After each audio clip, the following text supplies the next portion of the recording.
Welcome everybody to our webinar today.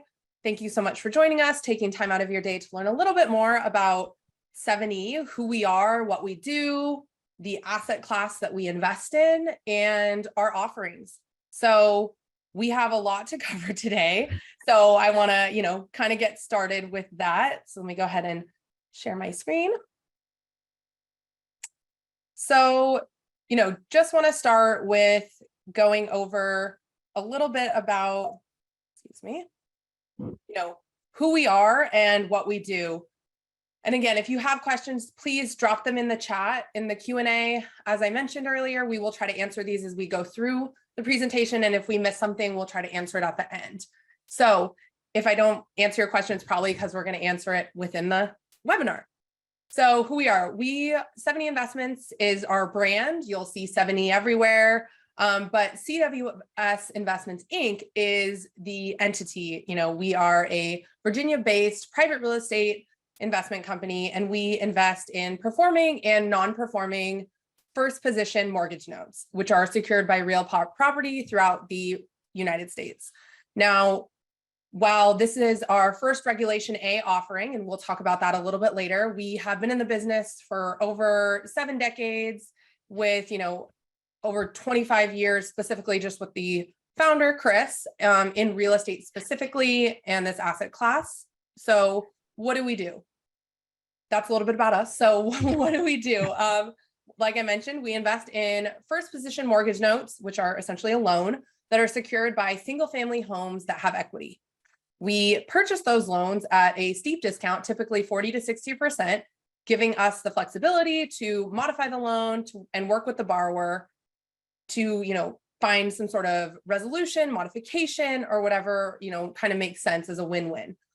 Prior to even acquiring these loans, though, we do thoroughly investigate the loan, the asset, the borrower, and their situation. Like what happened to get them into this, default position.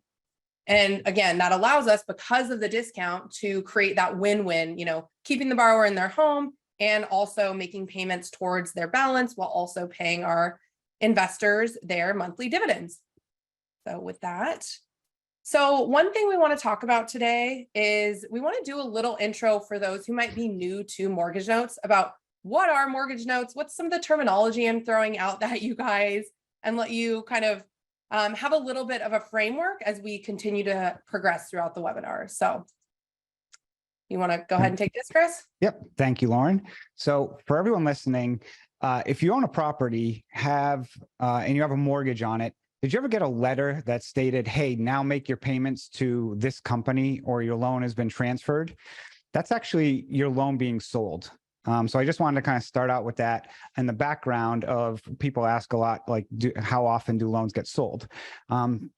And now, what does it mean when that gets sold? When you buy a property, there's 2 components to it. There's the note, which is the promise to pay, the IOU, which is an agreement. It's basically a 3-page document typically that outlines the terms. You're borrowing $250,000 at an interest rate of 6%, and you're going to pay X amount, $1,800 over the next 30 years for that loan. So that's the note, which is, again, that IOU. Now, banks, because of the size of the loan, they want some security behind that. So the security component behind that is what is called the mortgage, which is about an 18-page document, plus or minus. You may also hear the term deed of trust. It varies depending on the state you're in. But the mortgage is the document that allows for the bank or the lender to use the note as security in case of a default. And it outlines all the terms of how you also pay the loan, take care of the property, keep insurance on it, make sure taxes are paid. So a lot of people think those 2 documents are the same and they're used interchangeably, but they're technically 2 different documents. So we wanted to start with that. Anything else you'd like to add, Lauren? So just like, doing what I do, to summarize in short, we're not investing in these single family homes. We are purchasing the mortgage, which is secured by that single family home. Yeah.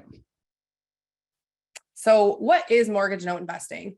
It is an alternative investment strategy that is secured by physical real estate. Like I said, we primarily invest in performing and non-performing loans that are secured by single family homes, but people are investing in notes, that are secured by commercial. It could be like a multifamily property.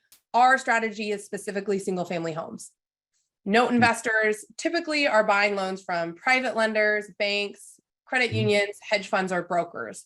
So, that's kind of where the source of all of our inventory comes from and who we're working with when we're looking to acquire a pool of mortgage notes. And investors purchase mortgage notes typically at that significant discount, becoming the lender for as long as we hold the note. So we assume the position of the bank, essentially. We become the bank to the borrower, assume the position of the lender. And these notes, because some of them are in default, which is non-performing, which we'll get to in the next slide, is why we're able to purchase them at such a significant discount. Like I mentioned earlier, anywhere from 40 to 60%. The one thing I just want to continue to reiterate is, it's secured by the physical real estate. Some people might invest in credit card debt or other types of debt. That's very different. That's not a world we play in. We are strictly in buying the notes secured by real estate. Okay. So performing versus non-performing, you'll hear me say this a lot. Chris will say this a lot. A performing note is essentially, like anyone who is making their payments on time as expected, per the conditions and terms of their loan. So this makes up about 40% of our portfolio, and we typically can purchase these for anywhere from 60 to 90% of their outstanding loan balance. So it kind of depends on interest rate as well. That's what is the major fluctuation on that. When we buy these loans, we're targeting a specific return.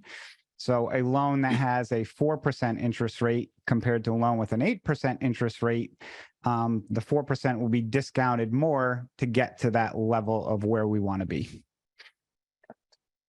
And non-performing is when a borrower has failed to meet the scheduled repayment terms of their loan.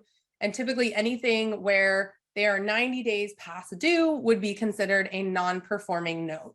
So those, because as you can imagine, there is no, they haven't been paying for 90 days or 100 days. Those are typically purchased at anywhere from 30 to 70 cents of the outstanding loan balance. So not the value of the property, the outstanding loan balance. And typically the average loan delinquency that we see is about 3.5 years, to give people an idea. I know a lot of people, when hear about how, what is a non-performing loan, and people get the impression that, oh, if you miss a payment, because I think some media, it's like, oh my God, I'm going to lose my house or get thrown out of my house.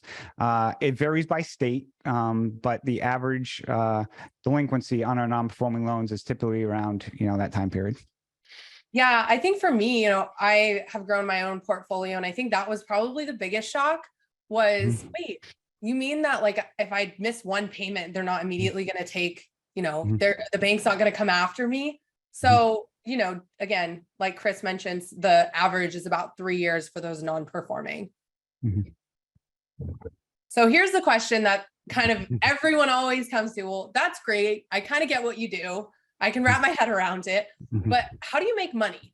So really there's kind of like two avenues to producing a profit. So I will let Chris go ahead and talk about those.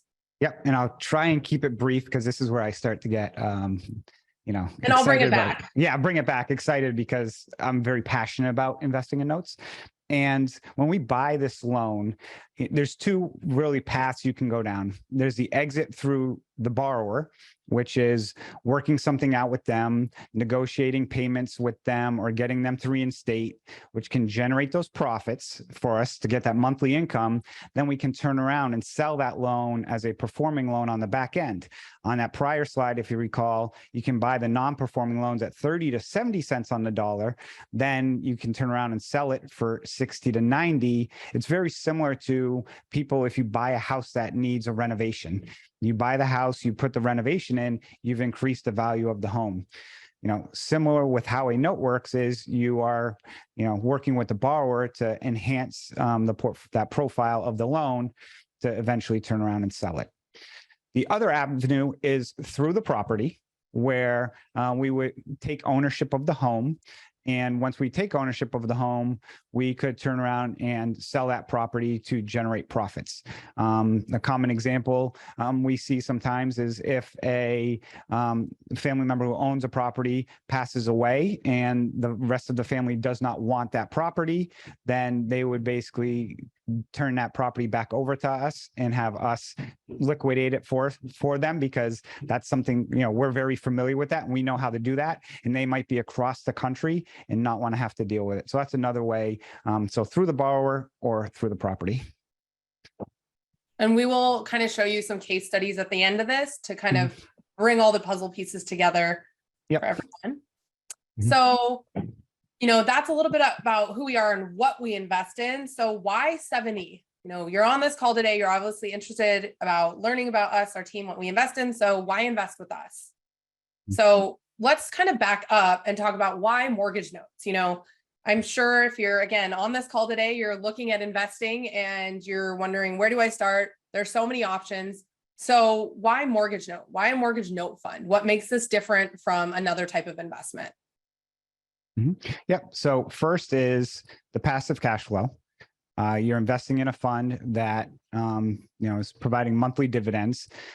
So some people might do private lending or like through Prosper or individual lending. Here you're investing passively within that portfolio. And again, it's a portfolio, so it's not one asset like a syndication, it's multiple assets. The next is the profitability and the varying market conditions. And I see some questions about housing, and we'll get to those. And actually we have a case study I can talk about that. But the interesting thing about notes is that it's not correlated to the stock market, and it's really not correlated to the interest rates. The major correlation, honestly, is the job market, because if jobs, job market, unemployment increases, then there might be more defaults, but then there's more product on the market, so the note pricing may vary slightly. The other is the collateral. Real estate is considered one of the safest investments out there.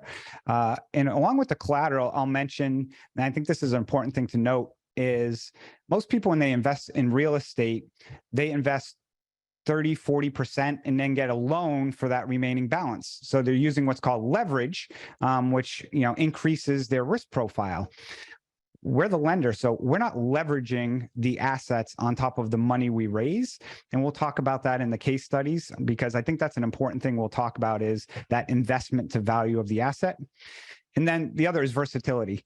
And, by quote unquote, being the bank, we have numerous exit strategies that we can work with by working with the borrower to modify the loans and being very creative.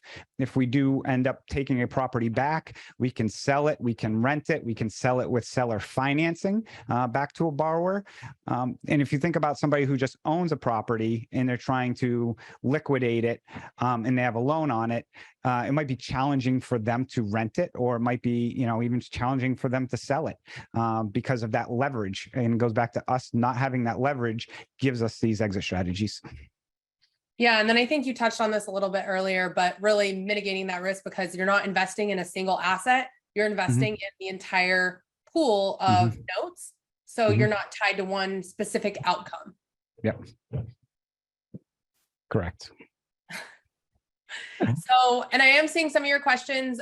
We will be answering these. So throughout the rest of the presentation. So stay tuned. Don't think we've forgotten about you. Now, why 7e's fund? So that's why in mortgage note fund, why 7e's? So, a couple of things. It's a reliable, high income to meet your lifestyle needs. We have not missed a distribution yet with this fund. We are offering an 8 to 11% preferred return, distributing dividends monthly, which, if you're looking at other income alternatives, it's for the risk threshold, it's higher. It's also tax advantage. I mentioned dividends earlier. So we are a structured C Corp, and all of the income that you're receiving will be taxed as dividends. Now, total disclaimer, and I know Chris is like, please say it. Please say it's at the bottom. Just read the bottom. It is at the bottom, but I will also disclaimer here, we do not provide tax guidance. Always consult with your tax professional for advice. So but we are a C Corp. So when we are distributing those, that income, it is a dividend, which would be taxed at a lower rate than, ordinary income. One thing I want to add to that too is, it's February 16th. And how many investors out there who invest in syndications, LLCs, how many of them got their K1s to date? And I'm guessing of everybody on here, no one will raise their hands. And, how many people have gotten their 1099 dividends from their investments? And I know we had several hundred investors. All of ours have gone out the door and people have had those. So besides the tax savings, there's other benefits of not having a K1. And if you've never gotten a K1 and having your accountant work with them, it usually does cost a little more as well. But it's just a dividend statement, just like you would get from Apple if you owned Apple stock. And we like to prioritize this because most people, when they're looking to invest, just look at that top number or the gross number. They never look at the net, the fees and everything else. And at the end of the day, it's how much are you actually taking in, not how much does it start at. So I think that's an important thing for people. Whatever fund you invest in, you always want to look into. Yeah, definitely. I mean, I get this question all the time when I'm on the phone, what are your fees? And that is an important question to ask, like Chris said, whenever you're looking at investing with a sponsor, because you want to make sure that you're taking home as close to whatever is, publicized as possible. So a little bit about us and our track record. So we've managed over 500 deals. While this is our first Regulation A offering, meaning it's open to accredited and non-accredited investors, and is qualified and regulated by the SEC. We have had 5 other prior funds that all met investor commitments, never missed a distribution, and have never lost an investor's principal. We have a team of 10 full-time employees, a contractor, and hundreds of vendors throughout the US. But within our team, we have, over 7 decades of combined real estate specific experience. Now, I want to talk a little bit about the team, and I think this is important to note because you see, oh my gosh, 500 deals managed, only 10 people. Now, when I say, we're a team of 10, we have our asset management team, you have our investor relations team and our accounting. But when we are going to acquire a note and do our due diligence, we are working with vendors. So we are analyzing the tape of loans that were sent, we're applying the numbers, our bid is accepted. And then we essentially have this escrow period. And I know some people had emailed me prior to this call, so this is why I'm touching on this now. We have this escrow period where, the seller has accepted our bids on these, say 50 loans. We now have a month, 3 to 4 weeks to go and look at and do all the due diligence to make sure that the numbers that the seller gave us and the values, the information on the data that they gave us lines up with everything we find. So this is where we employ our vendors. So we have attorneys, we have people who review the property, like property inspection and preservation, realtors, and that's only on the due diligence side of it. There's a whole nother team of vendors when it comes to servicing the loans for legal purposes. So, again, we are making the strategic decisions and using the experts in legal to make sure that, title is clean, there are no prior liens. So every loan is really evaluated very thoroughly prior to going back and saying, okay, yes, those prices make sense. Or, we found these issues with these 5 loans, we need to fade our bids. Or we, don't want this loan anymore because we found out we're actually a 3rd position lien, not a 1st position. So I really feel like that's very important to know. And something that kind of sets 7e apart is, we're not looking at something as a bulk, we're looking at each individual asset as we purchase it. Chris, anything you want to add there? No, I think you covered it all. And, I'll just add, the 2 main vendors that we work with are a loan servicer who is doing the reach out to the day-to-day with the borrowers. And then, of course, we have attorneys who are licensed in every state. And the attorney plays two roles with us. One is on the acquisition side, they're also reviewing the documentation to make sure there's nothing wrong with the paperwork. And then on the flip side, if we do need to get an attorney involved on a defaulted borrower, we will get the attorney involved in that. And it's typically the same attorney, so they're already familiar with that file. And we find that has been able to allow us to expedite any process that we'd have to go through. So when people say 500 deals, it's not us calling 500 borrowers every single day. The servicing companies have teams of hundreds of people and manage the loans. And remember, we have some performing loans in our portfolio. And for those who are on here who own a mortgage and pay it every month, how often do you get a phone call from your mortgage company? I've never got one. So, I think I kind of covered a little bit of this, but this is, again, what is our approach? What makes us different? We're purchasing these notes at a steep discount. And one question I saw here that Chris, you kind of might tie in well here is someone asked about property values, and you had alluded to earlier, okay, there's property values and then there's the investment value. So let's just say, 2008 happens all over again. Property values significantly drop. I mean, we're already seeing them drop and kind of stagnate across the country. So what happens in that case to our mortgage notes? Can you speak a little bit about that? Yeah. And actually one of the case studies, again, we put in here kind of does touch upon that I can probably relay more numbers involved in that.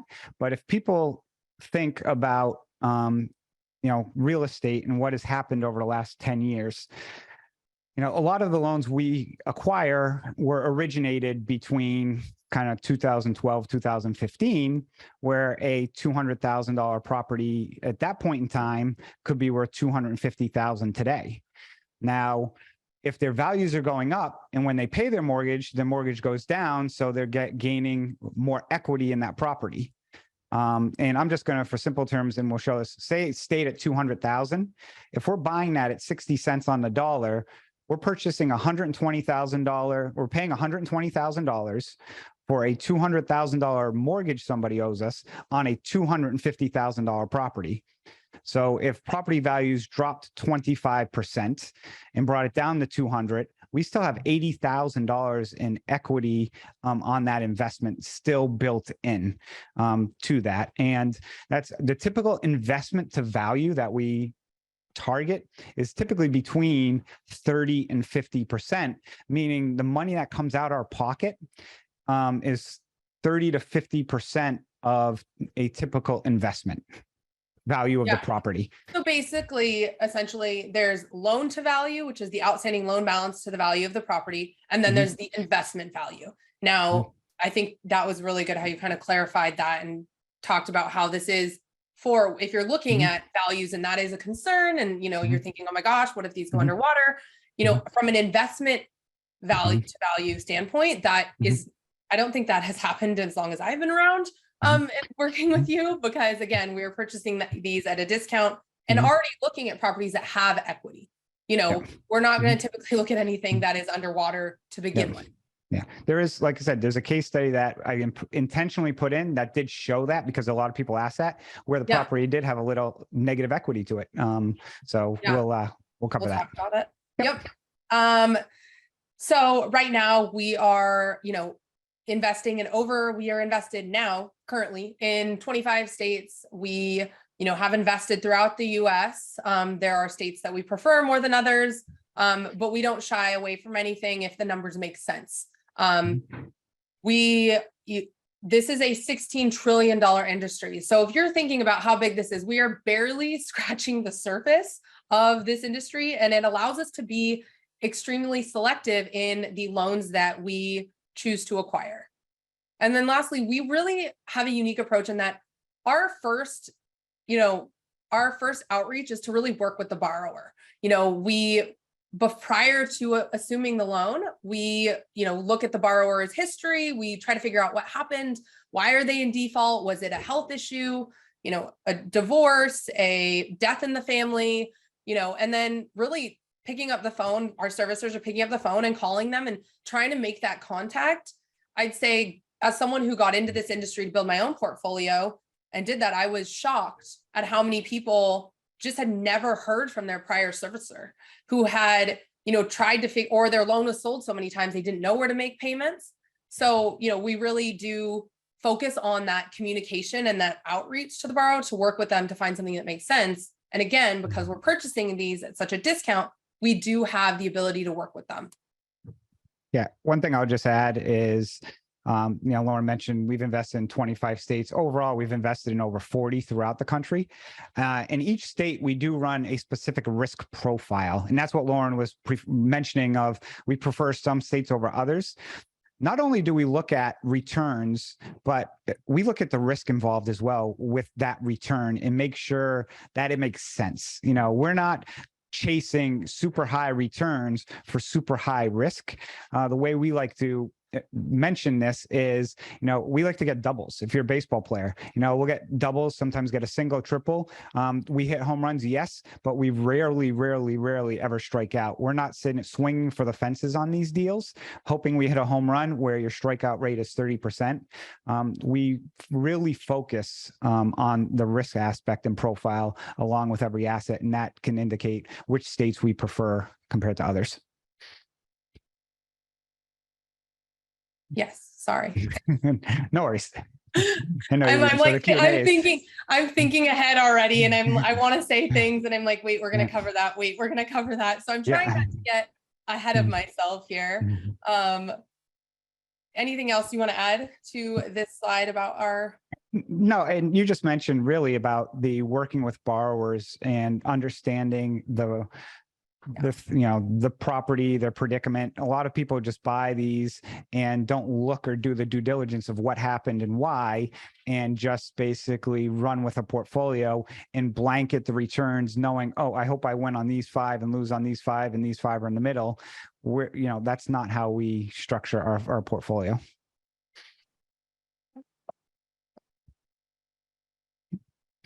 And again, this kind of, maybe I should have gone to the next slide before I asked you if you had any more.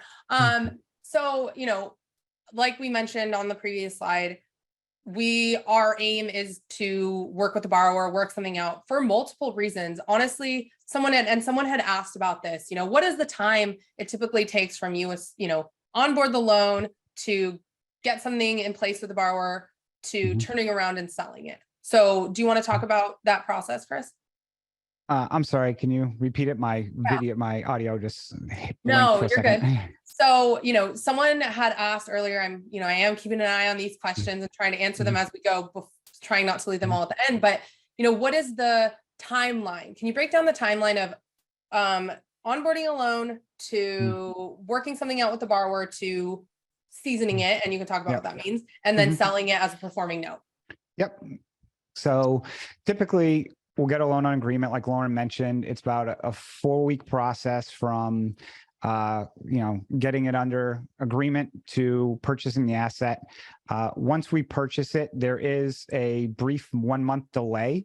And what that's for is to make sure the borrower is aware of, hey, here's where you need to send your money to, because sometimes they may be sending in payments. It goes to the other servicer. So there's a little catch-up period just to make sure they've got all that information there. After that time, and during that time, we can still reach out and communicate with them, but you can't do anything from like a legal perspective. So we'll reach out with them and try and work a modification or a repayment plan with them. And one of the reasons why we do this, and I just want to reiterate that up front, is it's actually the most profitable method is working something out with the borrower. People think, oh, foreclose, you get the property, you sell it, you make all this money.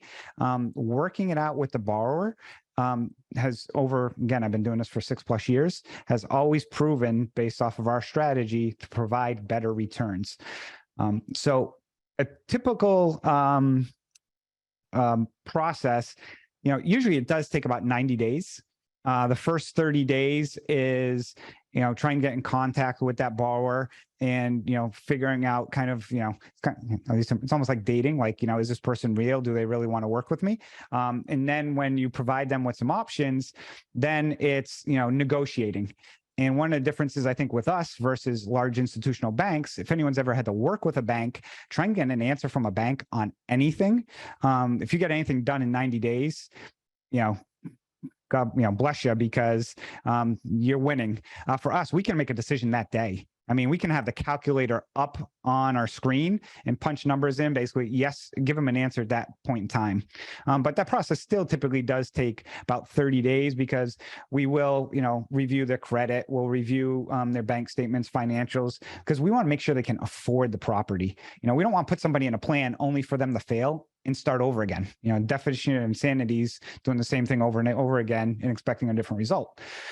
So then the paperwork takes about 2 weeks, get all the paperwork processed. So we like to say it takes about 90 to 120 days, depending on how quickly we can get in touch with the borrower. Some go quicker, some go a little longer. Then once we get them on this new plan, I think I saw a question in there, what's the, how long do we typically hold those loans? To maximize the value, 12 months. You might be able to get maximum value at 8 months, but it's typically about 12 months of consecutive payments. Then once it's 12 months of payments, on the secondary market, they will consider that true performing loan.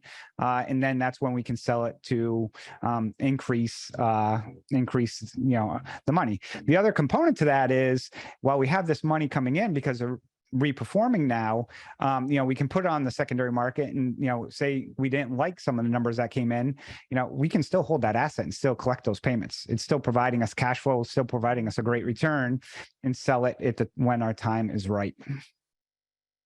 Yeah. I have nothing to add. Wow. I'm glad this is recorded. I'm glad this is recorded. So, okay, we talked a little about why a mortgage note fund, why 7E, and then timing, why now? Why this industry specifically now? What sets it apart from another asset class? And especially, I mean, Chris, I think you can speak to this pretty well in this kind of, and we alluded to this a little bit earlier, but there are some questions I was just going through about that, how do mortgage rates affect this? How does the current economic climate affect this asset class? And what does that mean? So I feel like this would be a great time to talk about that, since it's why now. Yeah. So interest rates, like I mentioned briefly, don't have a significant impact on us. And the reason why is we're not originating a loan. So people who originate loans today, or say somebody originated a loan last March at 3%, now people can originate loans at 6%. So who wants to buy a loan at 3% when you could write one today at 6%? So the loans that we look to acquire, our yields that we look for on our performing loans are in the double digits. So if interest rates were to go 12+%, then they would be pretty much equivalent to where we like to buy our performing loans. But if interest rates go to 12+%, we've got a lot bigger problems in this economy than, a few $1 million of performing loans, which we basically it wouldn't impact us. On the non-performing side, also, whether those interest rates go up or down, also, because we're buying based off of a higher yield, again, it has very little impact. Where it does have some impact in our portfolio is on the refinance side, where we own some loans and people try and refinance. So back in COVID, which I thought was going to be a very challenging time because foreclosures were shut down and now they're starting to come back up again, you're thinking, were people going to pay or whatnot? But because rates were so low, and government was providing some assistance, our refinance rate on majority of our loans was best year ever during that time. So for refinance, yeah. But the number of loans that were refinancing during that time, I've never seen so many getting refinanced during that time. So that's so that's kind of the interest rate game for us. One thing kind of, again, where interest rates do have some, again, impact is if people have a variable rate. That's what crushed people 15 years ago and caused them to lose some of their homes. And again, the affordability slash, the jobs. One other thing I'll mention, then I'll shut up, is a lot of loans we do buy, the origination rate, wasn't 3%. Most of them were already at about today's interest rates. They were 5 to 6% is where we see a lot of these loans. And, not the 100% of the population has a 750 credit score. Someone may have a 550, no, not 550, 600, 650 credit score or 660, and they qualify, but they were just qualifying at that higher rate. That's what I was going to cover. So thank you. Mhm. There's a few questions about the capital raise and everything, and we'll get to that Yeah, shortly. we got one slide that answers probably 80% of the questions in here about hold times, dividends, interest. So we'll get that to you. So here we are. Here we are. Our the structure, how it works, and then our offerings. Okay. So the fund structure, I'll do the left, Lauren can do the right side. CWS Investments, Inc., that's the investing entity. So, that's the C corporation that owns all of these assets. And we like to show this slide because we do not have sister companies, subsidiary companies, other types of entities that hold the assets. CWS has the Regulation A fund that investors invest in, and then with that money, we buy the pool, the mortgage note portfolio. So go ahead. If I could hold you there, because I know a few people asked about this. If we take out a loan and then raise capital and buy the loans, no, we are not. We do not leverage and have not in any of our past funds ever taken any additional leverage on. There's really no need to. So we are raising the capital and deploying that capital into these mortgage notes. Yeah, so that method is more like a wholesale line of credit where people will originate the loan, get money from a lender, make the origination fees off it, like charge 2 or 3% of fees, then turn around and then sell that back off. That we don't, that's not something that we do. So we don't take wholesale lines, or we have no debt. So the investors are equity, which we'll talk about, but we do not have any debt. There you go. So do you want to talk about the distribution stream, Lauren? Yeah. So essentially you have the fund revenue, which is realized upon, those payments we're seeing, or when we sell, whatever that exit strategy is, that comes into the revenue. Then you have the expenses, which, someone had asked about this earlier. How are you guys paid? So the fund expenses is our employee salaries.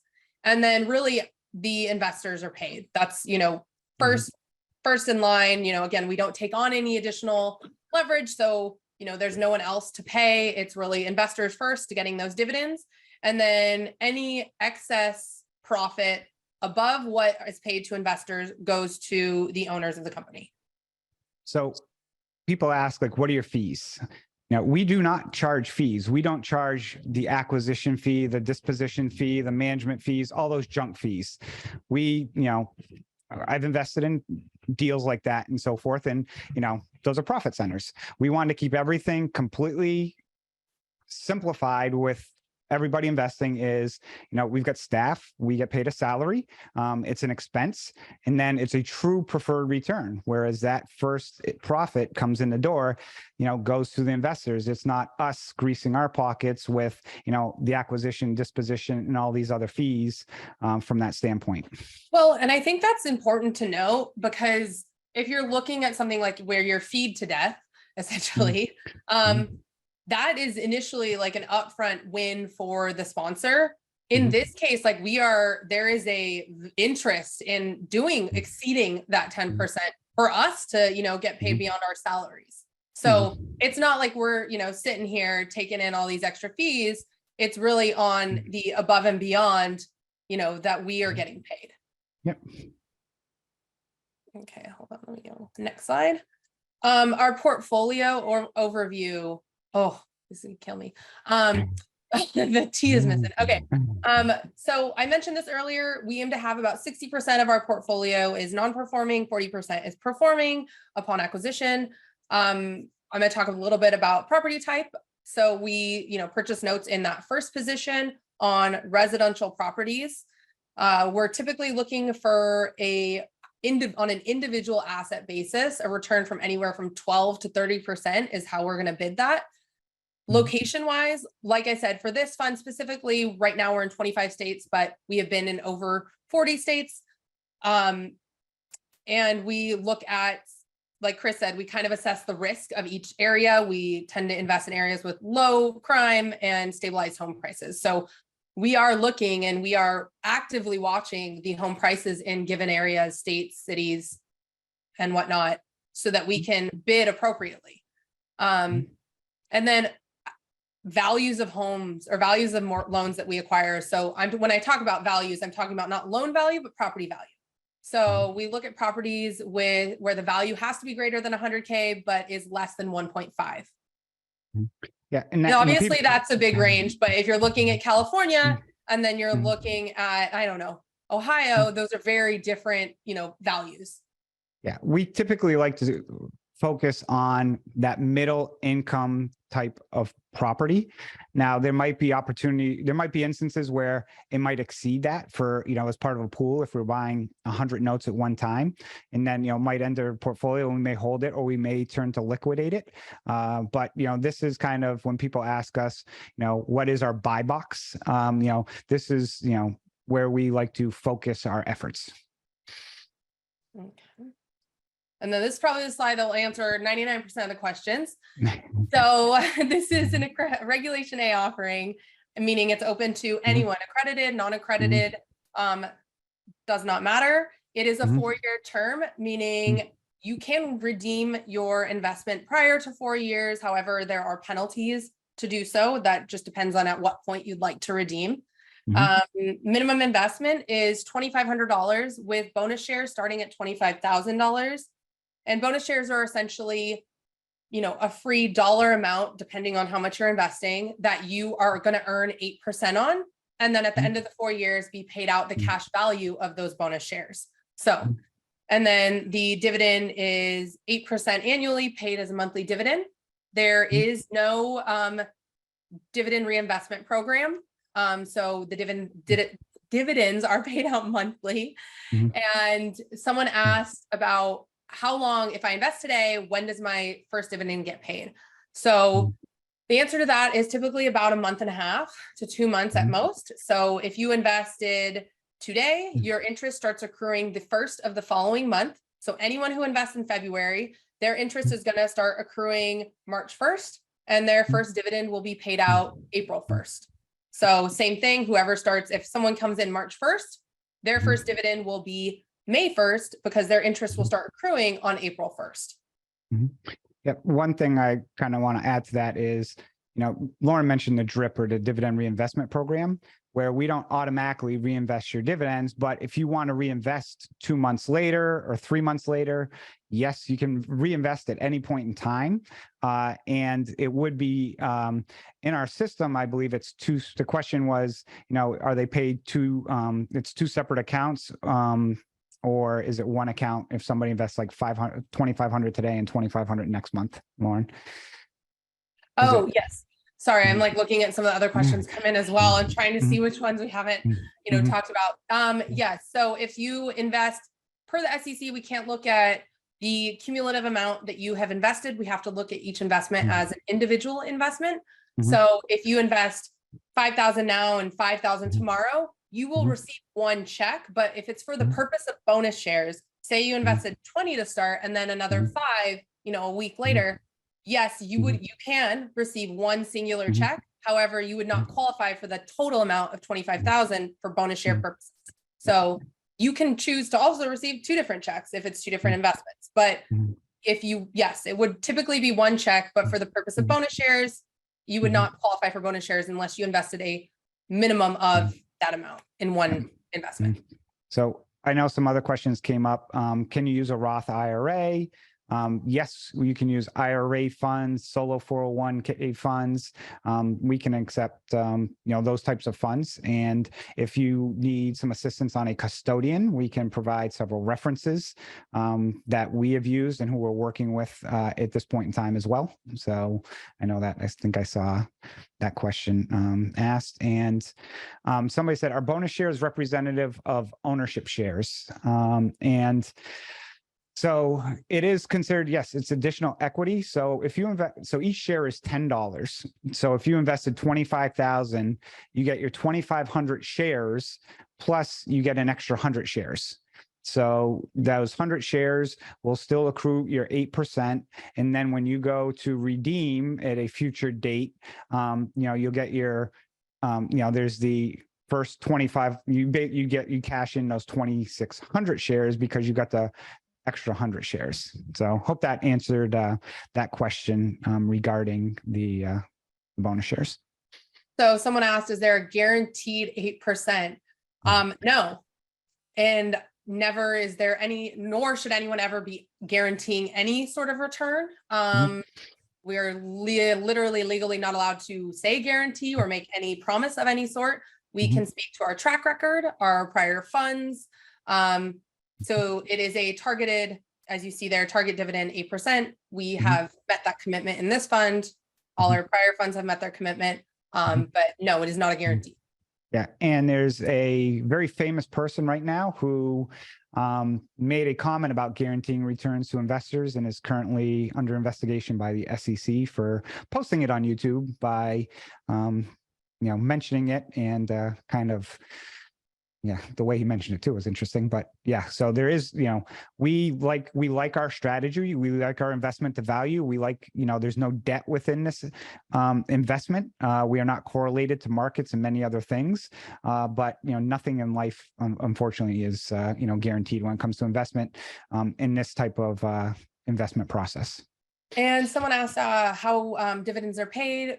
We actually have, just a little bit of my background. I come from the software development in my prior life world. When I entered real estate, I was shocked and a little bit floored by the lack of automation and ease of use for investors to receive dividends and have kind of this online platform where they could see their account information. So we actually have an investor portal where you'll be able to see your contributions, any distributions that have been made, and update your bank information where you want your dividends sent. And if you want them sent via check or ACH, directly deposited essentially into your account. And there's no charge for that. So one question I'll answer now that I've seen pop up too is, we are a private company. We are not publicly listed at this point in time. We are not planning on going public or issuing an IPO. There's a lot that goes into that, but right now we do plan on keeping that as a private company. Let me see. I'm just trying to. Another question that did come up is if somebody invested today and then they invest 6 months from now, the lockup period is from that investment.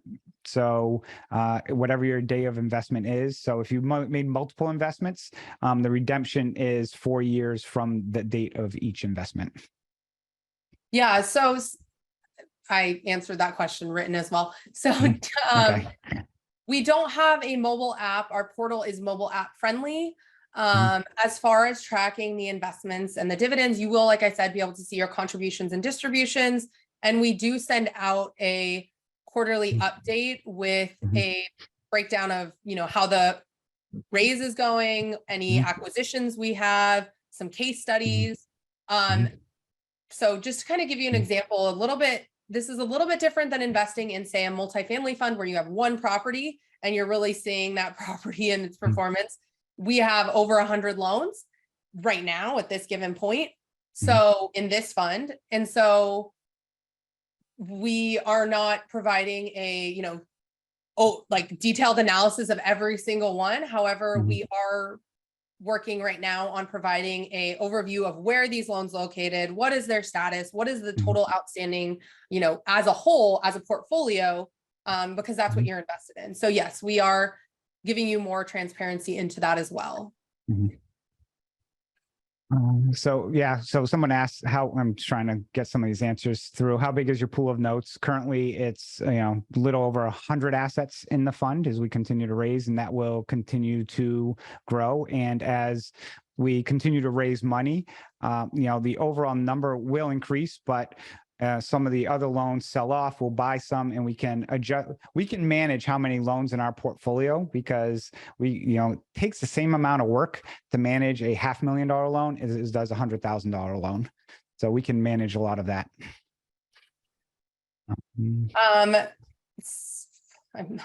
Before we move on, oh my gosh, we have so many questions coming in now. And this was the page, guys. This is it. Next time we're just gonna spend an hour on this page. But I wanted to make sure you understand the asset class. It's very important. The penalty, someone's asked about the penalties range. You can also, again, go to our offering page at invest.7einvestments.com. You'll be able to see the terms, the penalties, depending on at which point you would choose to redeem. Dividends can be paid out, again, like I mentioned, either via ACH directly deposited into your account or check. It is up to you. Our financials are audited, by the way, and we are registered with the SEC. This offering is, so we do file a 1A form, and we submit audited financials every year. And we also have to submit a semi-annual report to the SEC. Our audit firm is Grant Thornton, which is, I think, the 6th largest, CPA firm in the country. So people who are familiar with them, that is who is doing this. And there was a question about separating us investing versus an ETF or some other type of asset class. Again, this was, all done through the Regulation A+ offering, and the fees and everything regarding setting up an ETF and some of those was not something at that point in time we were considering. Yes, I will actually right now, someone just asked for the offering page URL. I will go ahead and drop that in the chat. I'm going to move on to the next slide for Chris, but I will drop that URL in the chat box, and it will also be in the email that's sent out with the recording of this. I know a few people have asked about that as well, but I want to kind of walk through, let me walk through this. So, I talked about our team of 10, but I just kind of want to quickly just go through our management team. This isn't the entire team, but you have Chris and myself. We've been in this industry for quite some time. I have a background in real estate and business development. Chris has over 25 years of real estate experience. So again, I'm going through these kind of quickly because I know you have a lot of questions. We have our director of operations and our director of asset management who oversee both the acquisition and disposition and all the processes that go into, as someone asked earlier, what's the time frame? What's the time frame to get from acquisition, acquiring a property to turning around and selling that loan? And that's really where our director of operations has kind of made this like a well-oiled machine, I will say. In our processes and working alongside our asset management team. You have Katie, who, if you are currently an investor on this call listening, you've probably spoken with her. She heads up the onboarding. She also speaks with people who are interested in learning more about our investment offerings. When you become an investor, something that's really important to us is that you always have someone you can call or email. So it's Katie and a few other people who are actual non-automated voicemails or robots who you speak to if you have any questions. And then I'll let Chris go through some case studies, and I'll work on answering some questions in the chat and dropping that link to the offering page for you guys with the few minutes we have left. So here was a case study for a property, which was a townhouse. The UPB, or unpaid balance on the loan, was just over about $250,000. The property had equity. The property was worth about $300,000. The borrower had a payment of $2,200 per month, and they're about 2 years behind on their mortgage. It's a 3-bed, 2-bath, 1,800 square foot townhouse and a nice community. And as you can see, for the pictures, nice landscaped HOA. We purchased this asset for $161,000. give you an idea of, where that kind of falls into line with that between, typically 30 to 70%. The borrower was about $60,000 behind on their mortgage. And the borrower exhibited the hardship, it was due to COVID. They had a job loss. But they were reemployed at the time. But the prior servicer or prior lender was adamant that they wanted $30,000 from the borrower to work on a modification agreement with them. And they did not have that. And we had this information in the servicing notes. So when we're, buying the loans, and this one actually provided all the due diligence information ahead of time to try and expedite the process. So we looked at that and modeled it.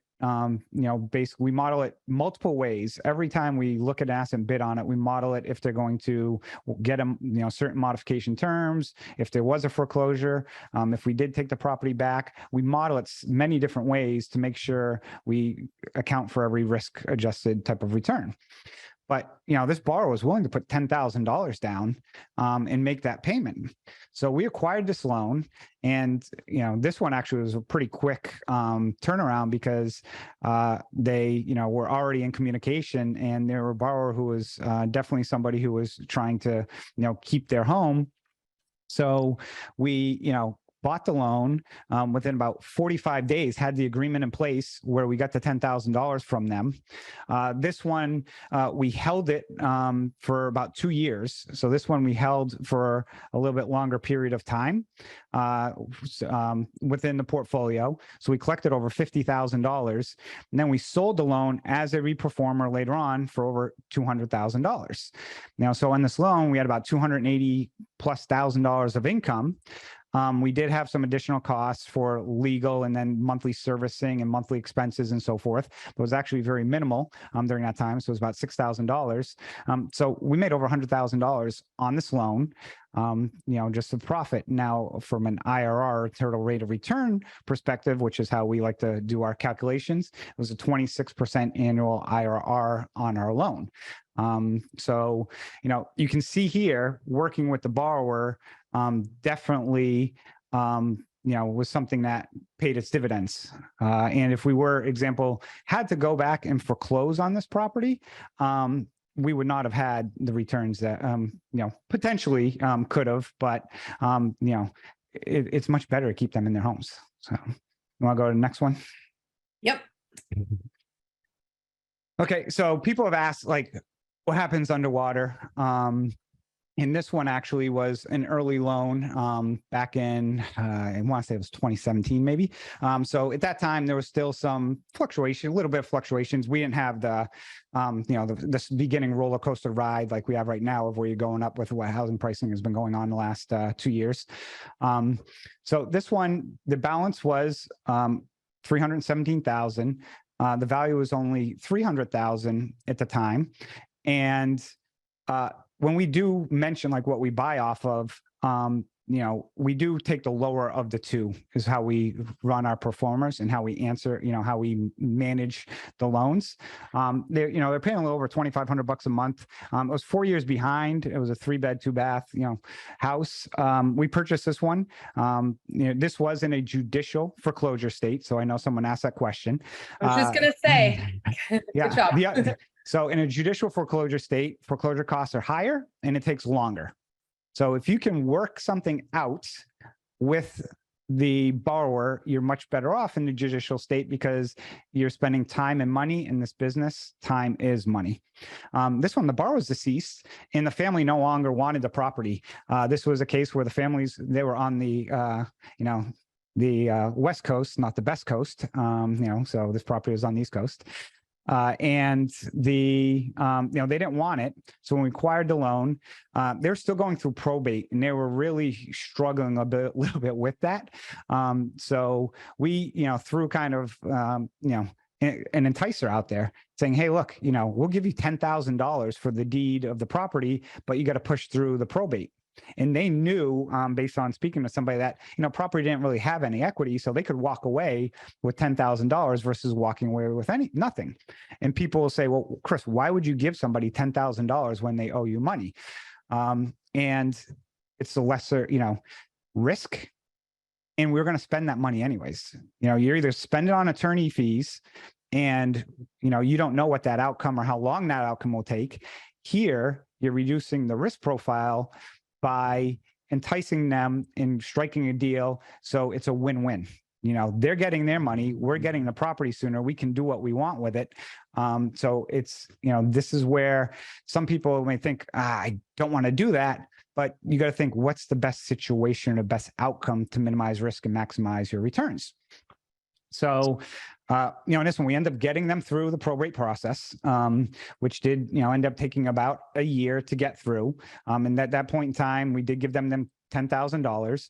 They did give us the opportunity during this time to go in and clean out the property because there were some personal belongings that they went. And then a lot of times people, will, leave the property. Property is not typically left in a, broom swept, very clean condition that somebody would be looking, you'd see if a vacant house was for sale by a realtor.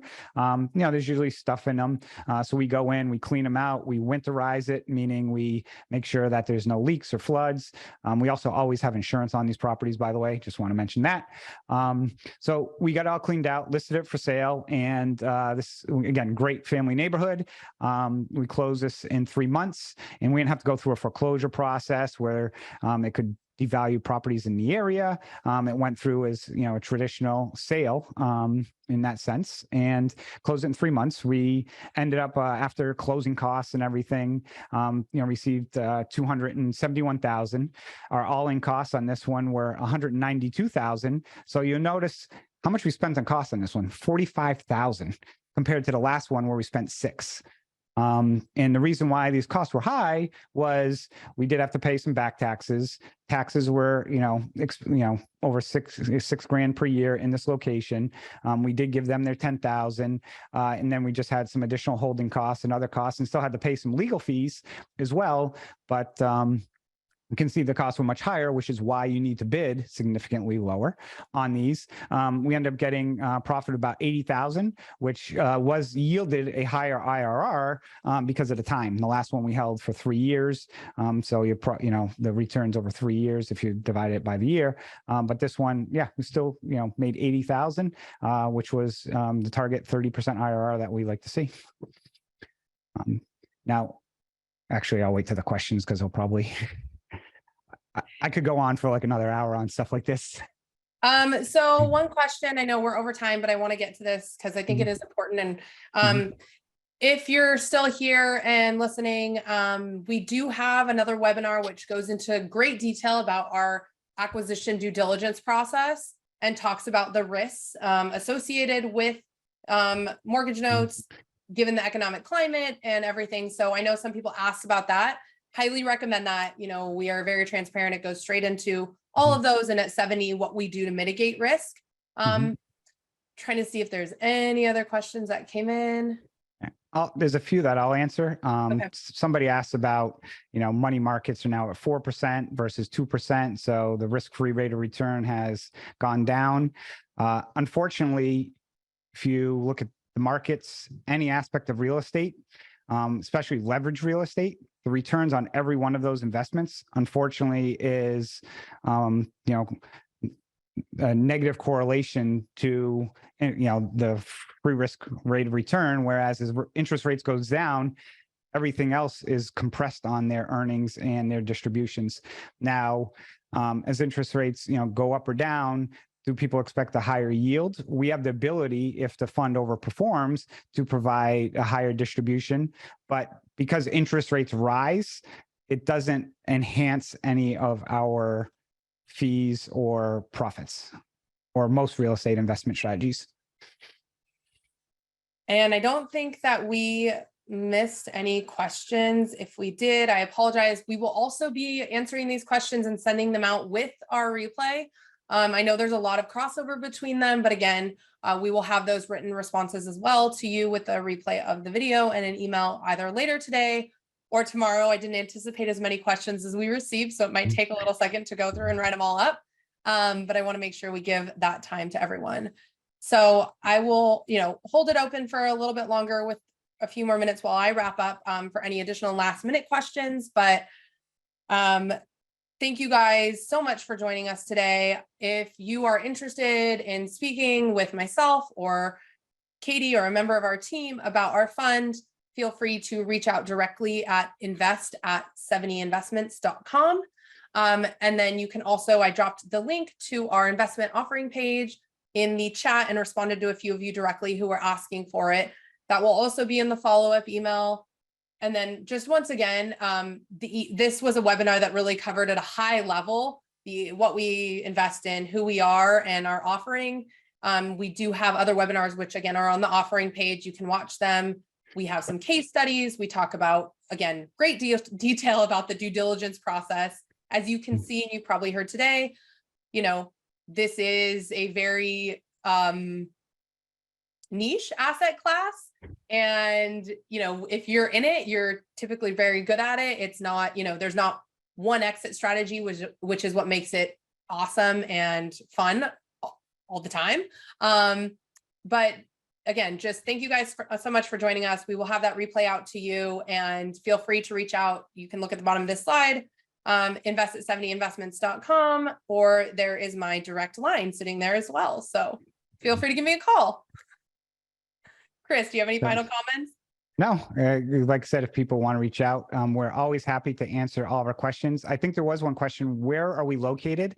I am in Virginia, Lauren's in California, and we do not have any bots that basically respond to people or, you know, auto email replies like that. You have real people, and we are all located here in the United States. Yeah, if you go to our website, we actually have a chat feature now. So if you're at that offering page and you click on the chat feature with questions, if something didn't get answered here, we have my colleague Tony manning the chat every day. So you'll be speaking with her. She's great, and she'd love to answer any questions you have if you're on our offering page and have any additional questions. So again, thank you guys so much for joining us. And if you are interested, please reach out. Let's have a conversation. Thank you all. Thank you.